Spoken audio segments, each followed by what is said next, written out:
In this video, we're going to learn to represent integers using the chip model. So we've already represented integers by plotting them on the number line, and now we're going to look at the chip model. And this is going to be a very useful way to visualize adding and subtracting negative numbers later, and just a really great way of conceiving of negative numbers. So observe the two images below. Although they both have a total of 5 chips, 1, 2, 3, 4, 5, 1, 2, 3, 4, 5, the chips marked on the left have positive signs, and these ones have negative signs. So this represents positive 5, and this represents negative 5. So let's look at some examples. Determine the value indicated by the set of integer chips below.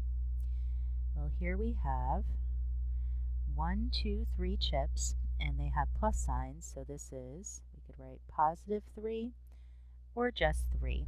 And really, we usually just write 3, but since we're just introducing this concept, I'm writing the positive 3 also.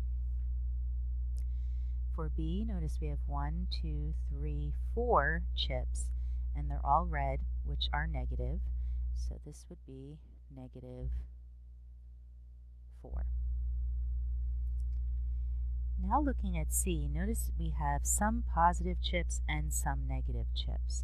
So how are we going to make sense of this? So there's 1, 2, 3, 4, 5, 6, 7. There's 8 chips in total, but they're not all positive or negative.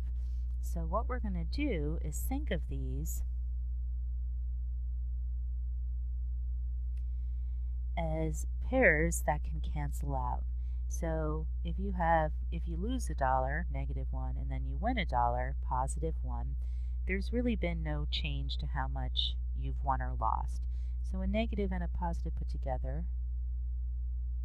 single chip, well, that's equivalent to 0. So we're just going to cancel those out. Here's another positive and negative chip. They'll cancel out. And then we have one more pair that cancels out. Now I canceled as many pairs as I needed to until we were only left with one type of chip. And the only type of chip that hasn't canceled out is the 2 positive chips. So this is positive 2 or just 2. And here we have the same situation. The chips aren't all the same color.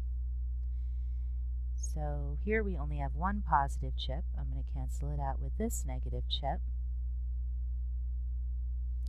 And then this is what remains. And we have 1, 2, 3, 4 negative chips. So these are actually equivalent chip representations for negative 4. They're written differently, but they both represent negative 4.